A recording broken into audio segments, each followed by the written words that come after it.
Alright, concrete mate. Okay, so I'm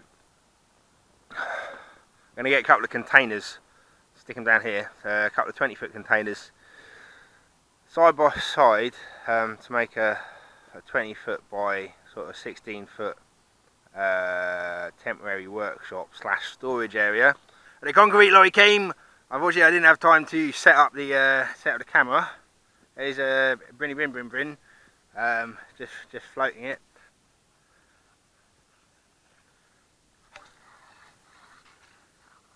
The chief floater.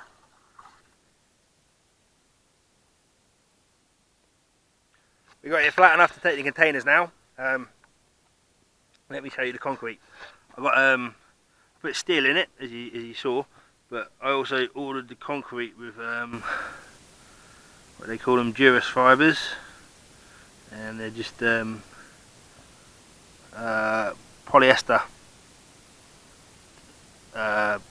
strands, but not unlike the cheap ones that you buy for self mix. These are actually textured almost like rebar itself, so they've got the texture rolled into the fibre or the strand of and it's might even be woven, this, you know. I don't know, it's hard to tell. I might find some and clean it off a little bit, just because I'm curious about what this stuff's like. But it's apparently as strong. Like, if you just have the concrete with the fibre on its own, it's as strong as you know, reinforced concrete. And I've put rebar in as well, so I'm quite hopeful. Like you can see there, it's cantilevered over the dike quite a bit, and it's going to have a container sat right on the edge of that. So I weld the tops of the containers together as well.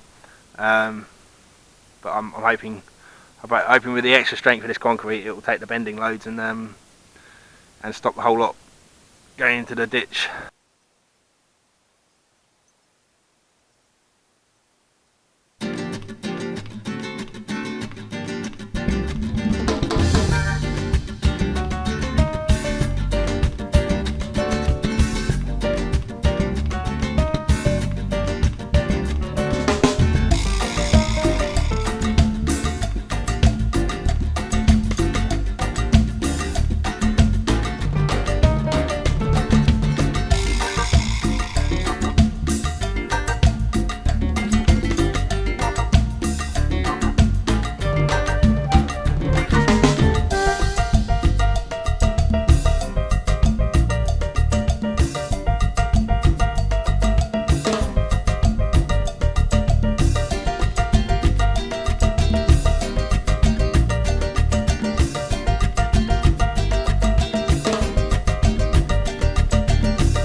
I had a really nice driver. He was top bloke, very very helpful, and was happy to shuffle them around a bit to get them as good as they were going to get. This rear piece of concrete I had not noticed. It dog legs though. I'm pretty sure I put the shuttering down straight, so I suppose all that could have happened is this end moved when I put the concrete down, which is really unfortunate. You can see how little this container is sat on the concrete. There's only I mean, you think that corner there's sat half on the concrete, but in actual fact there's an inch of timber that is sat on as well, because the shuttering is still there. Hi. So what? And the other thing that this has caused is the containers are a little bit staggered at the front and all.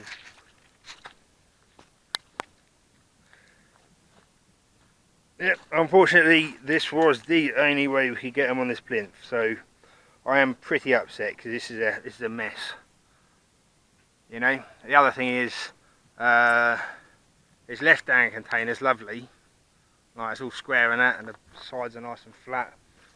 You know, well, flattish anyway. This one, however, they're bowed out pretty bad. This right hand one there, and it's the same on both sides. Otherwise, we could have able to see that. You make that out, maybe, but either way, there's something inside it has fallen over, I suppose, and it's popped both sides out. So this is as close as we could get them together.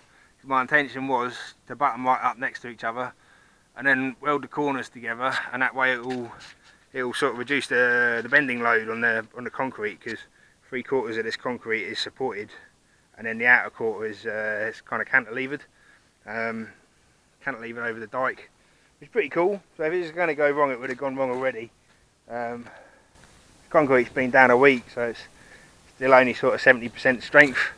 You know, it takes a month for concrete to get up to full strength.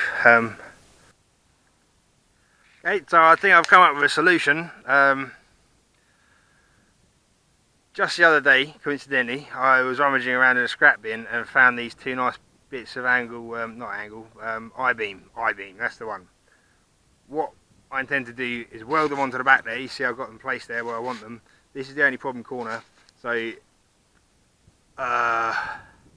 stick them on there whilst the container's still sat where it is, and then once they're firmly attached, move the whole container that way so I can get both ends squared up. What I've also got to do, so I won't do that quite yet, is take the bow out of the wall of this this outer container. Figured I'm going to have to weld something to the inside of the container to that wall, and then there's some anchor points at the bottom and the top, so I'll get it set up with a cable, get a windlass going in between that wall and 4 anchor points on the opposing wall, but they're in the corners, so it won't mess that wall up. But I hope be able to put enough force on whatever I've welded to this this wall and pop it out. Then with the foot welded on the far corner, let's go and have a little closer look at that. We can shuffle that container back towards the track, get it all nice and square, weld the corners together, which is going to give this whole thing a lot more, much bigger safety margin. At the minute there's a tremendous bending load on this concrete, but with the two welded together at the top, that instantly takes half the bending load off this concrete, and it's just compressing. Here we go. Here's the bits of I-beam that I found, which is just by chance. I found them like this 2 or 3 days ago. That was scrap bin, which is where I spend most of my time. And what? Basically, I should have made sure this didn't bloody happen in the first place, but it has happened. Anyway, concrete's not that forgiving as far as correcting your mistakes are concerned, you know. 2 options: smash it up and do it again, or figure out how to live with it. And this has cost me money, so we're going to live with it. Right, what am I saying? Yep. So get this one welded on there, good and solid, and then because that's the lifting eye in it. That's a solid chunk of forged steel down there, and this isn't going to take any force that way. So this is only probably 2 or 3 mil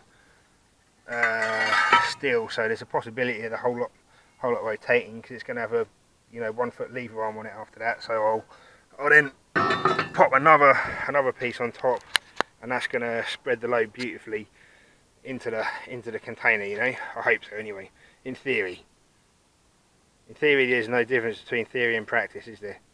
Hey, let's see what happens. Anyway, that's probably it for this video. Christmas is coming up, so I'll let you guys have a look at what I've been up to now, and we'll try and figure out how to sort this out when the hangover's gone and I'm not dying of turkey overdose. Hey, hope you all have an absolutely fucking lovely Christmas and New Year, I suppose. If I don't see you before then, I'm sure I will. But there we go. Progress, folks. Onwards and upwards and all that. And there we go. Yeah, Yeah, take care. Have a good one. Have a beer, and I'll toast you lot, mate. Cheers, guys. Bye bye.